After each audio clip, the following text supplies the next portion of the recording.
question. What was the first movie that inspired you to become a filmmaker? One of them was a movie called Alexander Nevsky, made by Sergei Eisenstein, who was one of the great film creators of the history of film.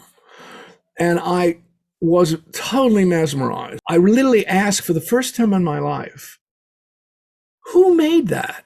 And I had no idea who made it. I didn't know there were directors or camera people or actors. I would just watch these stories, and most of them were bad B movies at the time, and I didn't care.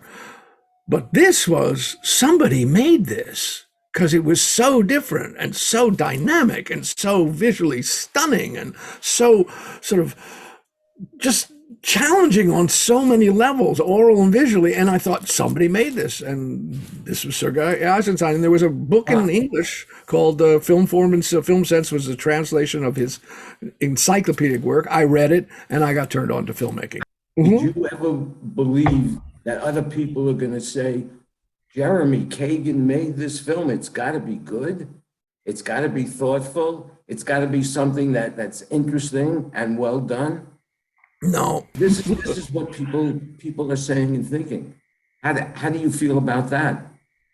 There was a famous Swedish filmmaker named Ingmar Bergman, and he once compared himself, said, I'm like a gargoyle on a great cathedral. As an artist, I'm just one of the gargoyles. In my mind, I'm one of the sand pebbles that got blown into the mouth of one of those gargoyles. I think of myself as a skilled artist. I have a certain amount of talent. I do have a passion to do work that can potentially make a difference in people's lives. That's a big deal for me. Here's, by the way, this is Chaim Potok and me when I was directing The Chosen. And that's Chaim Potok, the author of the book. But it's sort of fascinating if you think about movies recently, because you've gotten, Unorthodox and Schnitzel and a couple other movies that have been about that particular world, and either mocking it and making us laugh, which I think is pretty cool, or making it, it's a horrible world, which I think is sad, because there's no question that there are really backward and prejudiced and patriarchal parts of this particular approach to being a Jew, but there are also some deep connections in terms of care of community and a sense of responsibility to each other that is really quite admirable as well. So I think we're always a paradox, no matter who we are. What's interesting is, Benjamin Franklin once said something that I thought was really powerful. He said, those who are willing to give up freedoms for security deserve neither.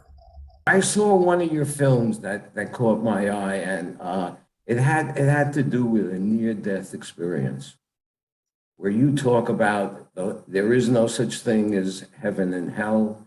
Yeah. But what if there really is a heaven and hell? And what if this is hell? And we're all down here to learn something before we can go to that other plateau, which some people call heaven. And if you don't learn it, your soul is reborn again, and you have to live another lifetime where you have opportunities to learn those skills that you need. And you keep doing this till you get it right.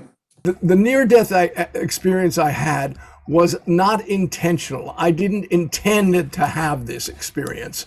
I just, in fact, in essence, I had the experience. It came to me, much like The Chosen. I didn't plan to make that movie. It came to me, much like, in many ways, becoming a filmmaker. I had not planned to become a filmmaker, but in fact, I inevitably did.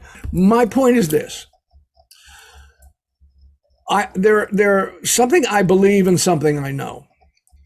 From having the near-death experience, I know there is neither heaven nor hell. Why I say I know this is because when I died, I realized after I lost my body, I lost all my senses, I realized that, in fact, I was, in essence, dying. Since I was still conscious, even though my body and my ego were dead, I thought, what happens now? I did have thought, what happens now? And at that moment, I thought, what if, although I've never believed in heaven or hell, what if there is a heaven or hell? And then I thought, well, I haven't been the best of all people, so I'm going to go to hell. And sure enough, I went to my version of hell, and it was terrifying. But I was What did you suddenly see? realizing that while I was in my version of hell, In your version of hell, what it did you was see? like a movie. It was like watching a horror picture. Now, when you watch movies, sometimes they really affect you and you feel like it's really happening. You get scared, right? But it's Yeah. just a movie. It doesn't exist. And when I realized it was like, this is just a movie. Even though I'm a character in it and horrible things are happening to me, it's just a movie. My body is gone. I can't physically feel anything, even though I'm in, quote, a torturous place. And the minute I realized that, it totally disappeared and dissolved. And I began another kind of classic near-death journey. So what I do know is there is no heaven and hell. It is an illusion. It is our delusion. And for many reasons, social societies have allowed it. But here's the other part that I think, and it refers to what you just said. I think we are on this planet as conscious beings to learn something. Okay.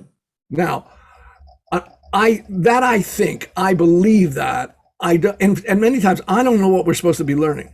I don't know whether it's just learning compassion for ourselves and compassion for others.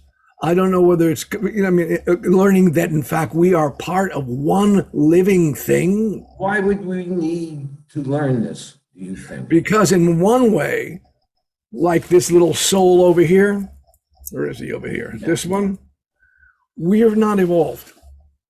And the best example When of you all, say we've not evolved, what do you vision? the best example I can give you is, To what? well, the best example I can give you is in terms of this species, our human species, in relationship to all the species that are on this planet. We depend on them. They give us our survival, food, air, water, all of the elements of this planet help us survive. Yes. And we as a species at this very moment are literally destroying the home we live on. There's no questions about this. This is not like, oh, I don't believe the science. Oh, global warming isn't really happening. I Like mean, Jonah building the ark because society was self-destructing and several of the but other here's an interesting thing about events. Noah. The interesting thing about Noah is, unlike Abraham, Noah only cared for his own family. He learned that there was going to be destruction, but he didn't provide for anybody else but his own family. And one of the criticisms of Noah by the sages, unlike Abraham, whose house and home was open to everybody, Noah was selfish. We've got to recognize that we are all in this boat together. And if one of us decides to drill a little hole in the boat so he can, or she or they can get more water, we're all drowning. If the world was destroyed except for Noah and the people on the ark, where did the 3 billion people we have on the planet now come from? From those 12 people? Well, you are absolutely right. It's story, and all we live by stories, and the stories are metaphors for us to have ways of exemplifying a life. That's what the story is about. Where do we come from? I'm definitely a believer in evolution, although I am also a believer in conscious shiftingness, meaning that scientists do not know where our self-reflective consciousness comes from. We just don't know. There are some of us and some people who believe we literally, and this now we're going to get into weirdness, are aliens, that we are the product of a sort of invasion, in quotes, of alien consciousness into a species like Homo sapiens. And we have evolved to be who we are. But our disassociation with everything around us, that's the real, why did that happen? Why in the 40,000 years of human development, consciousness, and creation of society, have we become so destructive to our own home? Well, if you look at history, it has a way of repeating itself. Why were there great societies that had good, strong cultures and arts and enterprise and were the leaders of the world? and then they just sort of disappeared or got so low that nobody ever cared. And I'm talking about like the Greeks, the Egyptian empires, the Roman Empire, the Aztecs, the Incas. These were great societies in their time. And they all seem to be doing what's going on right now, self-destructing. Is that part of our, genes? Mark Twain wrote a wonderful essay about this, talking about the destruction of all these and the ends of all these great societies. They're gone. Because I have just one more question for you.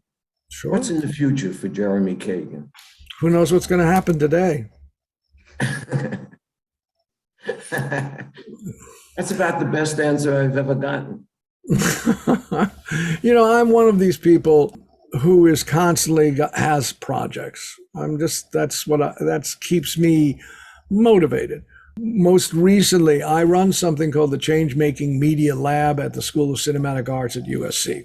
We make narrative shorts, not documentaries. We make those too, for various NGOs to help advance different causes. We were approached recently by, just in the last months, by the city of LA specifically, to help encourage people who are resisting taking the vaccine. So I put together my students, my Latinx students, my African American students, to make 2 videos, which they finished, and we are in the process of making a 3rd right now, dealing with encouraging parents to allow kids to get vaccinated. So I'm constantly in this process through this Change Making Media Lab and through other projects of doing things that are helping, hopefully, save lives and make a difference. Lots of projects to look forward to. But as I said, I still don't know what's going to happen in the next 5 minutes. I want to thank you for being on the show, and I would like to bring you back, some other time and just have a conversation again about whatever. I'd be delighted to, Stewart. I'm so pleased to see you. I'm so glad you're doing this. I'm so glad you're being creative with your art. I think that's fabulous. And I hope to continue conversations in whatever form. Stay healthy, stay safe. Stay young and stay busy.